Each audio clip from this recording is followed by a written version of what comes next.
London నడిబొడ్డులో ఉండే ట్రఫల్గర్ స్క్వేర్లో ఒక national gallery ఉంది. ఈ గ్యాలరీలోని చిత్రాలు చూడడానికి ఎటువంటి ప్రవేశ రుసుము లేదు. ప్రజలందరూ ఉచితంగా వెళ్ళొచ్చు. ఎప్పుడన్నా స్పెషల్ షోస్ పెట్టినప్పుడు మాత్రమే దీంట్లో ప్రవేశ రుసుము ఉంటుంది. దీనిని 1824లో స్థాపించారు. ప్రపంచంలోనే అత్యంత ప్రసిద్ధి మరియు అతిపెద్ద ఆర్ట్స్ మ్యూజియంలో ఇది ఒకటి. క్లాసిక్ గ్రీక్ స్టైల్లో కట్టిన ఈ భవనం 1838లో ప్రజలకు అందుబాటులోకి వచ్చింది. ఈ అందమైన భవనాన్ని విలియం విల్కిన్స్ అనే ఫేమస్ ఆర్కిటెక్ట్ డిజైన్ చేశాడు. యూజువల్గా మ్యూజియంలు ఏవైనా రాజకుటుంబము లేదా రాజకుటుంబంలో వ్యక్తులు ఎవరో వ్యక్తిగత సేకరణ నుంచి ఏర్పాటు చేస్తుంటారు. కానీ ఇది బ్రిటిష్ ప్రభుత్వము 1824లో జాన్ జూలియస్ యంగర్స్టన్ అనే బ్యాంకర్ నుంచి సేకరించిన 38 అద్భుతమైన చిత్రాలు కొనుగోలు చేయడం ద్వారా ప్రారంభించినారు. ఇందులో 1250 నుంచి 1900 కాలం వరకు ఉన్న సుమారు 2300 కంటే ఎక్కువ చిత్రపటాలున్నాయి. ఈ గ్యాలరీని సులభంగా సందర్శించడానికి చిత్రాలను అవి గీసిన కాలాల ఆధారంగా 4 వింగ్స్గా డివైడ్ చేసినారు. మొదటిది సైన్స్బరీ వింగ్, అంటే 1250 నుంచి 1500 కాలం నాటి చిత్రాలు ఉంటాయి ఇందులో.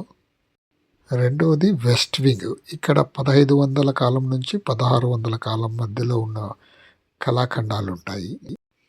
నార్త్ వింగ్లో 1600 నుంచి 1700 కాలం నాటి చిత్రాలు ఉంటాయి. ఈస్ట్ వింగ్లో 1700 నుంచి 1900 కాలం చిత్రాలన్నీ ఉంటాయి. ప్రపంచ ప్రఖ్యాతిగాంచిన అనేక మంది చిత్రకారుల యొక్క అసలు సిసలైన పెయింటింగ్లన్నీ ఇక్కడ భద్రపరిచారు.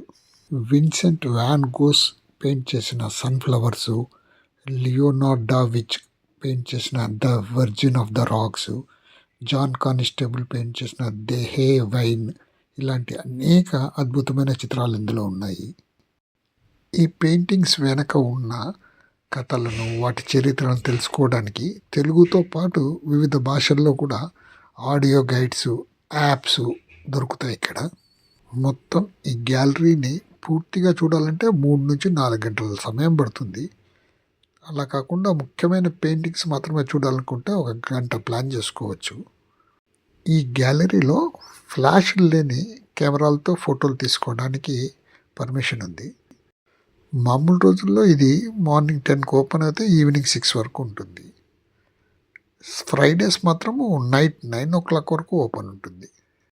ఈ గ్యాలరీ లోపలే పుస్తకాలు, సావనీర్లు కొనుక్కోవడానికి ఆర్ట్ షాపులు ఉన్నాయి. అలాగే చక్కని కెఫేలు, రెస్టారెంట్లు కూడా ఉన్నాయి. రెండవ ప్రపంచ యుద్ధ సమయంలో జర్మన్ బాంబు దాడుల్లో ఈ గ్యాలరీలోని చిత్రాలన్నీ చెడిపోతాయేమనే భయంతో వాటిని తీసుకెళ్ళి ఒక గృహలో దాచిపెట్టి నెలకొకసారి మాత్రమే ప్రజల్లో మనోధైర్యం పెంచడం కోసం పెయింటింగ్ తిరిగి లండన్ తీసుకొచ్చి ప్రదర్శించేవాళ్ళట. కేవలము గోడలపైన ఉన్న పెయింటింగ్సే కాకుండా గ్యాలరీ యొక్క మెయిన్ హాల్స్లో నేలపైన కూడా అద్భుతమైన మొజాయిక్ పెయింటింగ్స్ ఉన్నాయి. ప్రతిరోజు మ్యూజియం సిబ్బంది ద్వారా కొన్ని ఉచిత టూర్లు కూడా నిర్వహిస్తారు. వాళ్ళు గ్యాలరీలో ఉన్న టాప్ 10 చిత్రాల గురించి, వాటి వెనుక ఉన్న ఆసక్తికరమైన కథల గురించి ప్రజలకు ఫ్రీగా వివరిస్తారు. ఇందులో ఒక అత్యాధునిక సైన్స్ ల్యాబ్ కూడా ఉంది. శతాబ్దాల నాటి పాత పెయింటింగ్స్ పాడవకుండా ఎలా కాపాడాలి, వాటి అసలు రంగు ఎలా పునరుద్ధరించాలి అనే దానిపైన ఇక్కడ ఎక్స్పర్ట్స్ రెగ్యులర్గా రీసెర్చ్ చేస్తూనే ఉంటారు. ఎవరైనా నేరుగా లండన్కి వచ్చి ఈ గ్యాలరీ చూడలేకపోయినా కూడా వీళ్ళది ఒక అఫీషియల్ వెబ్సైట్ ఉంది. దాని ద్వారా మనం హై డెఫినేషన్ క్వాలిటీలో ఉన్న చిత్రాలన్నీ ఫ్రీగా చూడొచ్చు. ప్రశాంతంగా పెయింటింగ్స్ అన్నీ చూడాలనుకున్న వాళ్ళు ఎవరైనా కానీ మార్నింగ్ 10 to 11:30 మధ్యలో కానీ, లేకపోతే సాయంత్రం 4 తర్వాత కానీ వెళ్తే మేలు. లేకపోతే యూజువల్గా శని, ఆదివారాలు రష్ ఎక్కువ ఉంటుంది. గ్యాలరీలోకి పెద్ద పెద్ద బ్యాగులు, సూట్ కేసులు అట్లాంటివి అనుమతించరు. అలా పెట్టుకోవడానికి ఒక క్లాక్ రూమ్ సౌకర్యం ఉంది. చిన్న హ్యాండ్ బ్యాగ్స్ అయితే పర్వాలేదు. రూమ్ నంబర్ 17Aలో ఉన్న ఈ ప్రత్యేక ప్రదర్శన వస్తువు పేరు ప్రాస్పెక్టివ్ బాక్స్ లేదా పీప్ షో అని పిలుస్తారు.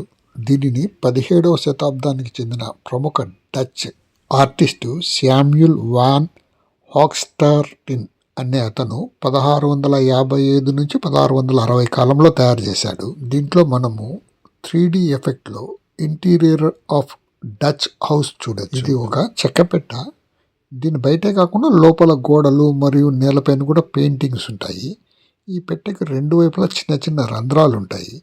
ఒక కన్ను మూసి ఆ రంధ్రంలో చూసినప్పుడు ఒక సాధారణ పెయింటింగ్ ఫ్లాట్గా 2Dలో కాకుండా 3Dలో ఇల్లు ఉన్నట్టు కనబడుతుంది.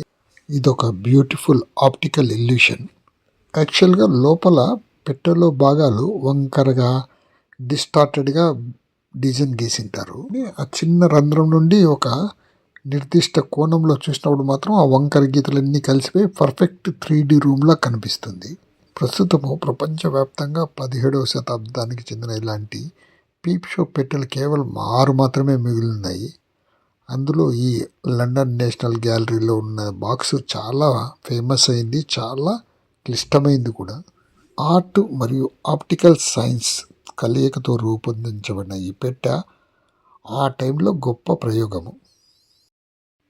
కళల మీద, చరిత్ర పైన ఆసక్తి ఉన్న వాళ్ళు లండన్కు వచ్చినప్పుడు తప్పకుండా చూడాల్సిన ప్రదేశాల్లో ఇది ఒకటి.